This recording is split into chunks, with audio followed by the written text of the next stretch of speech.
Olá, amigos, amiguinhas, dando início ao nosso estudo do Livro dos Médiuns, vamos pedir a permissão e a proteção da corrente da fraternidade que dirige os trabalhos da nossa casa, dos bons espíritos aqui presentes, que estejam conosco nesse momento, nos ajudando e nos intuindo para que a gente possa entender essa lição de hoje, que a gente possa aprender bem essa lição de hoje. No nosso estudo do Livro dos Médiuns, nós estamos no capítulo 24. O capítulo 24, ele trata da identificação dos espíritos. E nós estamos já no item 266. O item 266, ele trata também de como distinguir os espíritos bons e os espíritos maus. Então vamos lá no nosso item 266.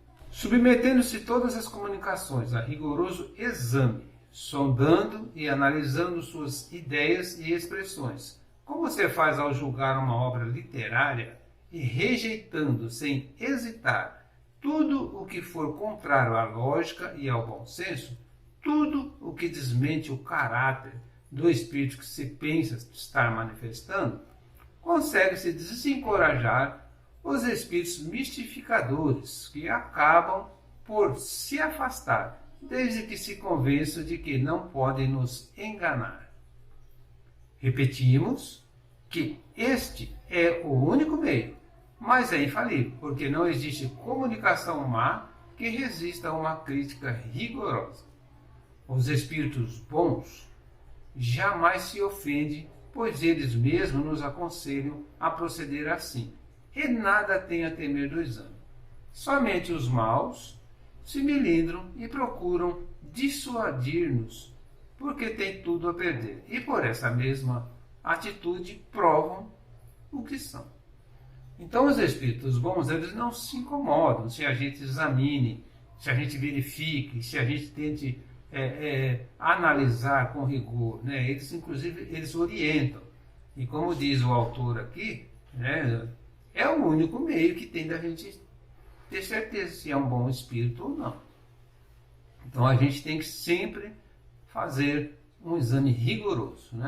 Continuando esse nosso item 266, tem um conselho então dado por São Luís a respeito.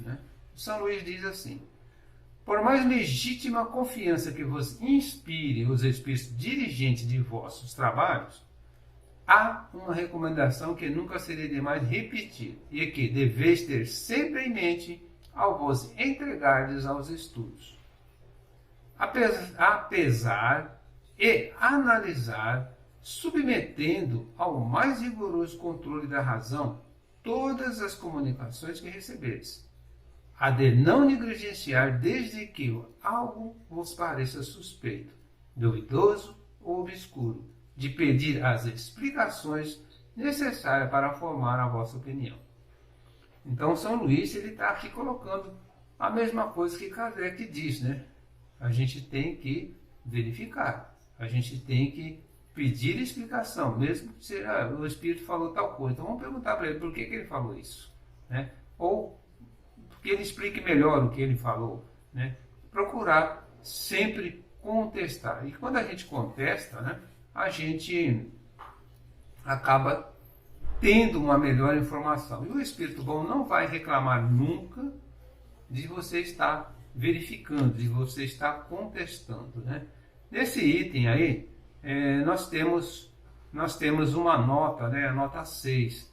Então, a nota do tradutor. E a nota do tradutor, ele diz o seguinte: não existe uma comunicação má que resista a uma crítica rigorosa. A nota é um pouquinho extensa, mas o importante é isso. Toda comunicação tem que passar por um crivo. E se for uma comunicação má, ela não vai resistir. O item 267. O item 267, ele tem 26 meios de se reconhecer a qualidade dos espíritos. Então a gente vai rapidinho nesses itens, para que a gente não deixe isso para uma outra aula. Item 267. Podemos resumir os meios de reconhecer a qualidade dos espíritos nos seguintes princípios. Primeiro, não há outro critério para se discernir o valor dos espíritos senão o bom senso. Qualquer fórmula dada pelos espíritos com esse fim é absurda e não pode provir de espíritos superiores. Então não existe outra forma, a gente tem que ter o bom senso, o discernimento para poder conseguir entender. Se não, né? E se algum espírito apresentar uma forma, com certeza esse espírito não é um espírito superior. O item 2. Julgamos os espíritos pela sua linguagem e as suas ações. As ações dos espíritos são os sentimentos que eles inspiram e os conselhos que dão. Então, de acordo com a linguagem e com a ação com que o espírito passa, a gente consegue julgar e saber se é um espírito bom ou mau. No item 3. Admitindo que os espíritos bons só podem dizer e fazer o bem, tudo o que é mal não pode provir de um espírito bom. Isso está bem claro, né? Item 4. A linguagem dos espíritos superiores é sempre digna, elevada, nobre, sem qualquer mistura de trivialidade. Eles dizem tudo com simplicidade e modéstia. Nunca se vangloriam, não fazem jamais exibição do seu saber, nem de sua posição entre os demais. A linguagem dos espíritos inferiores ou vulgares é sempre um reflexo das paixões humanas. Toda expressão que revele baixeza, autossuficiência, arrogância, fanfarronice, mordacidade é sinal característico de inferioridade e de mistificação se o espírito se apresenta como um nome respeitável e venerado. Então a gente tem que sempre analisar também, né, a linguagem dos espíritos superiores, né, ela é digna e eles não fazem, não se apresentam com nome famoso, eles não se autoelogiam, né? Também não elogiam o médium. Então, se tiver esse tipo de coisa, a gente já tem que desconfiar. No item 5, não devemos julgar os espíritos pelo aspecto formal e a correção do seu estilo, mas sondar-lhe o íntimo, analisar suas palavras, pesá-las friamente, maduramente e sem prevenção.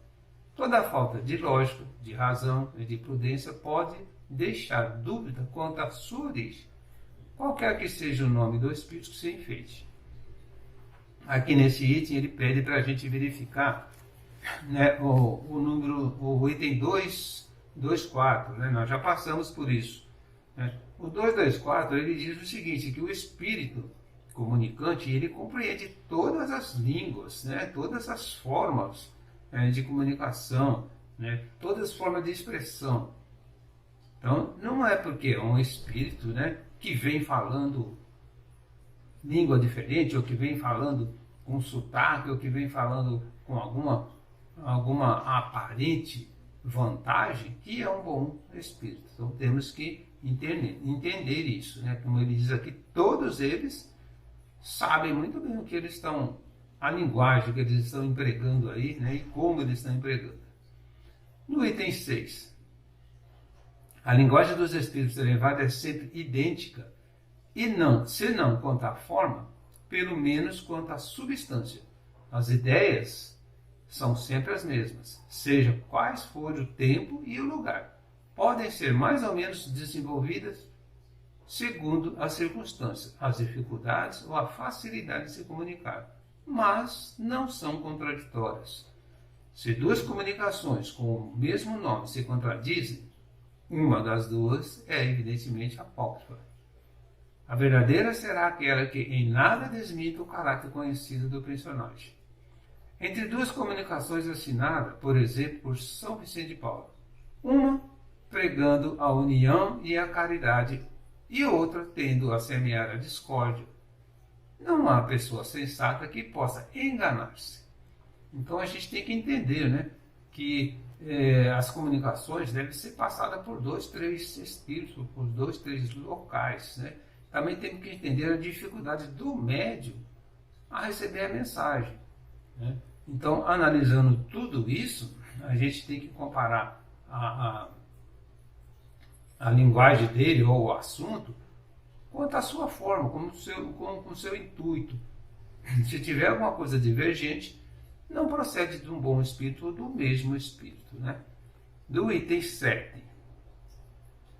O item 7 diz o seguinte: Os espíritos bons só dizem o que sabem, calando-se ou confessando a sua ignorância sobre o que não sabem. Os maus falam de tudo com segurança, sem se importar com a verdade. Toda heresia científica notória, todo princípio que choque o bom senso, revela a fraude. Seu espírito se apresenta como esclarecido. Então, o espírito se apresenta como muito sábio, muito esclarecido, né? Então, a gente tem que ver, né, se na parte científica ele fala alguma coisa errada, se ele contradiz, né, se ele choque o bom senso. Então, isso tudo a gente consegue identificar nesse espírito. No item 8, os espíritos levianos são ainda reconhecidos pela facilidade que se predizem o futuro, se refere com precisão a fatos materiais que não podemos conhecer.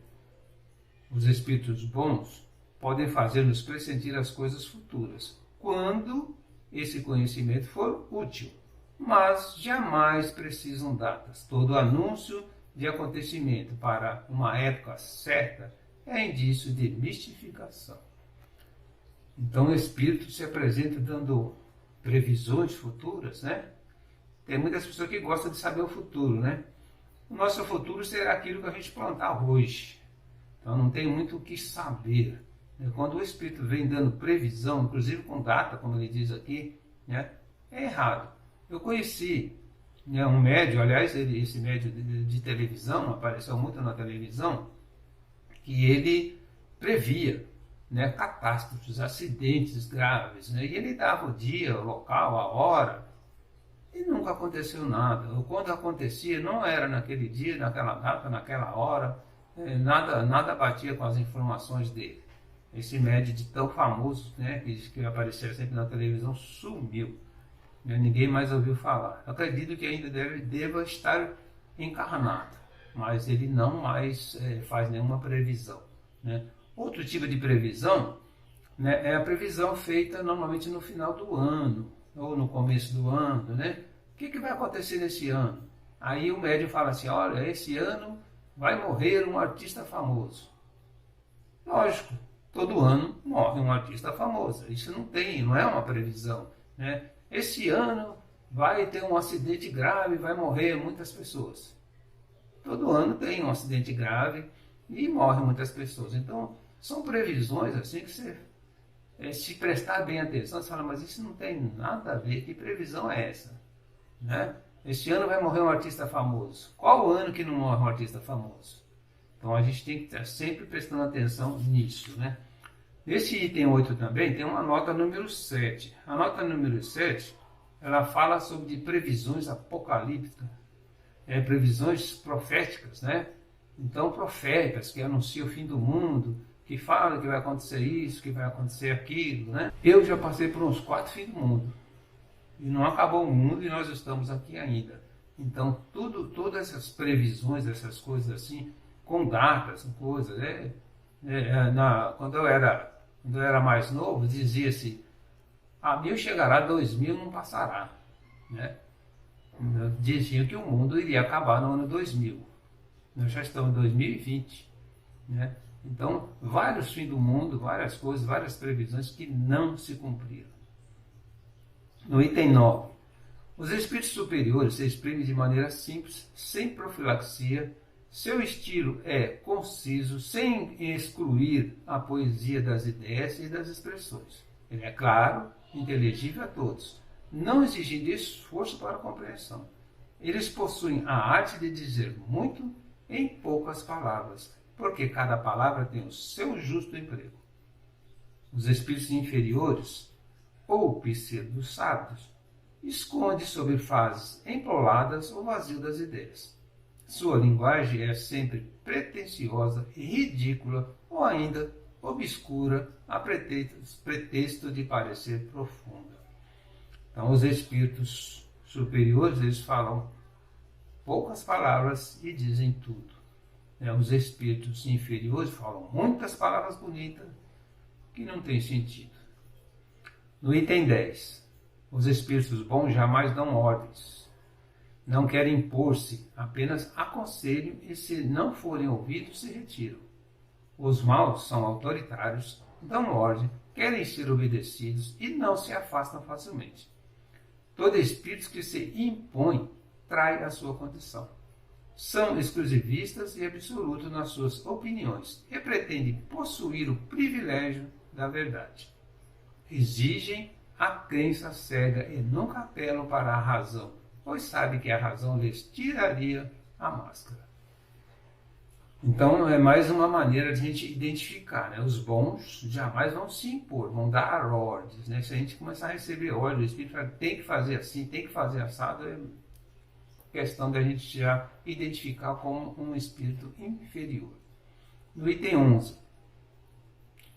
Os espíritos bons não fazem lisonjas. Aprovam o bem que se faz, mas sempre de maneira prudente. Os maus exageram nos elogios, excitam o orgulho e a vaidade, embora pregando a humildade e procuram exaltar a importância pessoal daqueles que desejam conquistar. Então massageia, né, o ego do médium, né, fica fazendo elogios, né, para que o médium ache que ele está sendo superior. Né? Os espíritos bons não fazem nada disso. No item 12. Os espíritos superiores mantêm-se em todas as coisas acima das puerilidades formais. Os espíritos vulgares são únicos que podem dar importância a detalhes mesquinhos, incompatíveis com as ideias verdadeiramente elevadas. Toda prescrição meticulosa é sinal certo de inferioridade e mistificação de parte de um espírito que toma um nome pomposo. Então, se o espírito fica preocupado com coisinha, com mesquinharia, com coisinhas poucas, né, não é um bom espírito. Né? E além disso, né, se ele toma um nome pomposo, né, aí é questão da gente também duvidar. Item 13. Devemos desconfiar dos nomes bizarros e ridículos usados por certos espíritos que desejam impor-se à credulidade. Seria extremamente absurdo tomar esses nomes a sério? Então nós devemos, né, realmente desconfiar de nomes bizarros, nomes diferentes ou até nomes famosos. Né? Temos que tomar isso a sério. No item 14. Devemos igualmente desconfiar dos espíritos que se apresentam com muita facilidade, usando nomes bastante venerados e só com muita reserva aceitar o que dizem.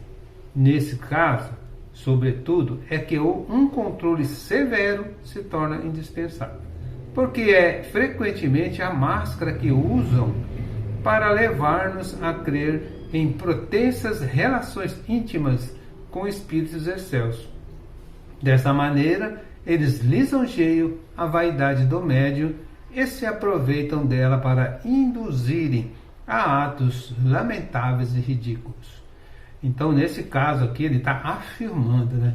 Devemos também desconfiar, né, de espíritos que se apresentam com muita facilidade, falando um nome conhecido, né? Normalmente esse nome conhecido que ele traz, né, é para massagear aí o ego do médium, para que o médium fique vaidoso. Nossa, eu estou recebendo o espírito fulano de tal, né?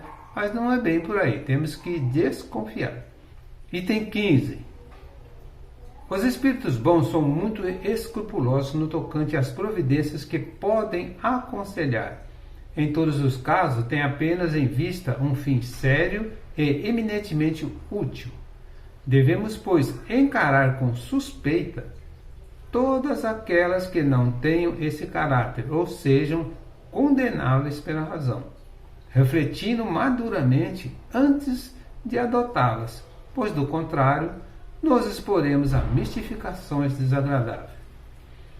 Então, os espíritos bons, né, se eles tomam alguma providência, se falam alguma coisa, é no sentido de ajudar, de aconselhar, né, nunca de induzir ou de impor o que eles querem. Item 16.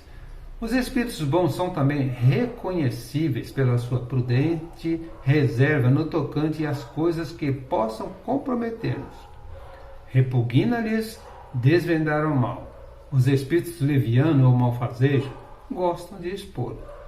Enquanto os bons procuram abrandar os erros e pregam a indulgência, os maus os exageram e sopram a discórdia por meio de perfídia e insinuações. Então o espírito bom jamais ele vai dar uma notícia ruim.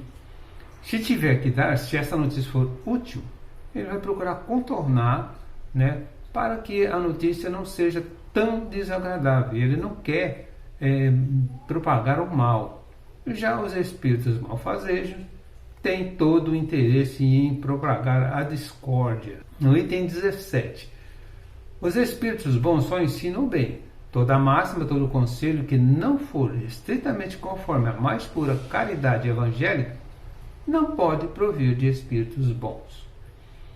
Então aí está bem claro, né? Se a mensagem é boa, é do espírito bom. Se não for, há de duvidar-se, né? Item 18. Os espíritos bons só dão conselhos perfeitamente racionais. Toda recomendação que se afaste da linha reta, do bom senso ou das leis imutáveis da natureza acusa a presença de um espírito estreito e, portanto, pouco digno de confiança. Então, se o conselho também não for bom, não for racional, né, a gente vê que está se afastando do bom senso, então não é um bom espírito. No item 19, os espíritos maus ou simplesmente imperfeitos ainda se revelam por sinais materiais que a ninguém poderão enganar. A ação que exerce sobre o médium é, às vezes, violenta, provocando movimentos bruscos, sacudidos, uma agitação febril e convulsiva que contrasta com a calma e a suavidade dos espíritos bons.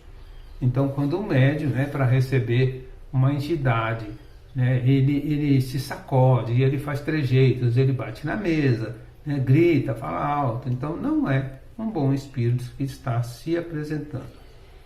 No item 20, os espíritos imperfeitos aproveitam-se frequentemente dos meios de comunicação de que dispõem para dar maus conselhos.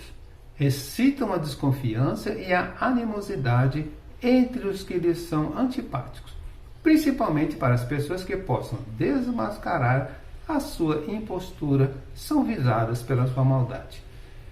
Então, os espíritos imperfeitos,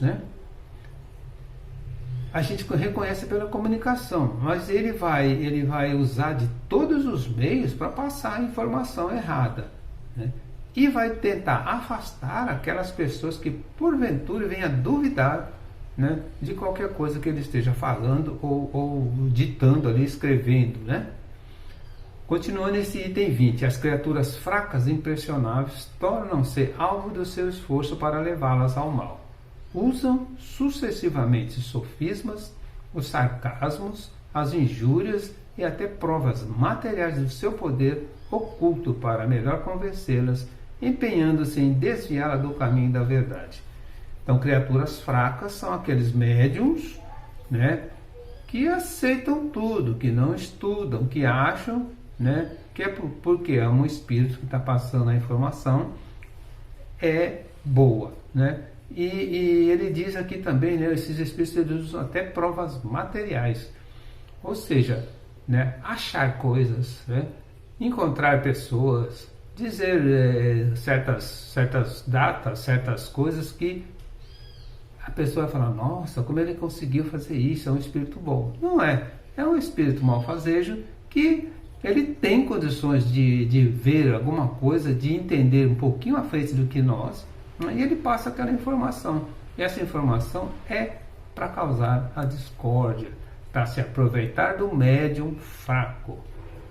Item 21. Os espíritos que tiveram na Terra uma preocupação exclusiva, material ou moral, se ainda não conseguiram libertar-se da influência da matéria, continuam dominados pelas ideias terrenas. Carregam parte dos preceitos e das predileções e até mesmo das manias que tiveram aqui. Isso é fácil de se reconhecer pela sua linguagem. Então, no caso, se estivesse evocando um espírito recém-desencarnado, então ele vai trazer aí aquela parte moral, a parte material que ele tinha quando encarnado, ele vai apresentar, né, os mesmos trejeitos, as mesmas manias, então fica fácil de reconhecer. Item 22. Os conhecimentos de que certos espíritos muitas vezes se enfeitam com uma espécie de ostentação não são nenhum sinal de superioridade. A verdadeira pedra de toque para se verificar essa superioridade é a pureza inalterável dos sentimentos morais. Então, se o espírito se apresenta fazendo milagres, vamos dizer assim, né, não quer dizer nada. A verdadeira personalidade dele se apresenta, né, pelo conhecimento moral, pelo que ele vai trazer de bom, pelo que ele vai fazer, né, para ajudar alguém ou para mudar alguma coisa no sentido bom. Então, isso que é a característica dele, do espírito bom. Se estiver apresentando coisas muito bonita, muito cheia de coisa, então a gente tem que desconfiar. No item 23, não basta interrogar um espírito para se conhecer a verdade. Devemos, antes de tudo, saber a quem nos dirigimos, porque os espíritos inferiores, pela sua própria ignorância, tratam com leviandade as mais sérias questões. Também não basta que um espírito tenha sido na Terra um grande homem para possuir no mundo espírita a soberana ciência. Só a virtude pode, purificando-o, aproximá-lo de Deus e ampliar os seus conhecimentos. Então temos que sempre interrogar o espírito, né? Mas não é só interrogar. Então a gente deve saber que tipo de espírito é aquilo, por que ele está fazendo aquilo, né? Os espíritos inferiores, né, eles tratam de todas as questões com muita leviandade. Já os outros bons espíritos, eles tratam tudo com seriedade. Então a gente não se engana, né, com relação ao conhecimento dos espíritos bons. O item 24. Os gracejos dos espíritos superiores são muitas vezes sutis e picantes, mas nunca banais. Entre os espíritos zombeteiros, mas que não são grosseiros, a sátira mordaz é feita quase sempre muito a propósito. Então os espíritos inferiores também fazem brincadeiras, né, que prejudicam, que atacam, que faz algum... Já os espíritos bons, se fizer uma brincadeira, vai ser uma coisinha bem sutil, sem elogiar o médium, sem fazer muito estardalhaço. É uma brincadeirinha sutil que às vezes a gente nem percebe que ele está fazendo um gracinha. No item 25, estudando-se com atenção o caráter dos espíritos que se manifestam, sobretudo sob o aspecto moral, reconhece-se a sua condição e o grau de confiança que devem merecer. O bom senso não se enganará. Então a gente tem que ter sempre o bom senso, né, para estudar com atenção aquele espírito que ele está apresentando. Então não é só porque ele falou uma coisa errada ou porque uma vez não deu certo que a gente vai achar que não seja um bom espírito. Há de se analisar com bom senso. No item 26, para julgar os espíritos como para julgar os homens, é necessário antes saber julgar-se a si mesmo. Há, infelizmente, gente que toma a sua própria opinião por medida exclusiva do bem ou do mal, do verdadeiro e do falso. Tudo o que contradiz a sua maneira de ver, as ideias, o sistema que inventaram ou adotaram, é mal aos seus olhos. Falta a essas criaturas, evidentemente, a primeira condição para a reta apreciação, a retidão do juízo. Mas elas nem percebem esse defeito que mais engana e produz, mais enganos produz, né? Então, as pessoas para julgar tem que se conhecer pessoalmente. Eu não posso julgar pelo que eu acho que está certo. Porque eu acho que assim está certo, então vamos julgar assim. Não, a gente tem que saber como julgar, né? E saber também como apreciar, né, aquele espírito. Não é os nossos enganos, né, que vai produzir uma certeza ou não. Nessa questão 26, né, antes de terminar, tem uma nota, a nota número 8. Né? Na nota número 8 aqui do meu tradutor, ele diz o seguinte: a afirmação de Kardec no número 25, o bom senso não se enganará. Então Kardec lá no item 25 já afirmava que o bom senso é que resolve tudo. Né? A gente não pode ser nem 8 nem 80, tem que tentar acertar, procurar, estudar, né? Sempre estar revendo, reconhecendo, estudando um pouquinho mais, aprendendo um pouquinho mais para poder julgar. Né? Tudo isso é bom senso. Terminando aqui o nosso item 26, todas essas instruções decorrem da experiência e do ensino dos Espíritos. Completamos-las com as próprias respostas dadas por eles a respeito dos pontos mais importantes. Então, né, esses 26 itens aí, né, foram dados pelos próprios Espíritos. Né? E aí tem também uma nota número 9. Né? A nota número 9, ela diz que é para a gente seguir o exemplo de Kardec. Né? Quando Kardec fez a codificação, né? Quando ele preparou a codificação, que a gente conhece, né?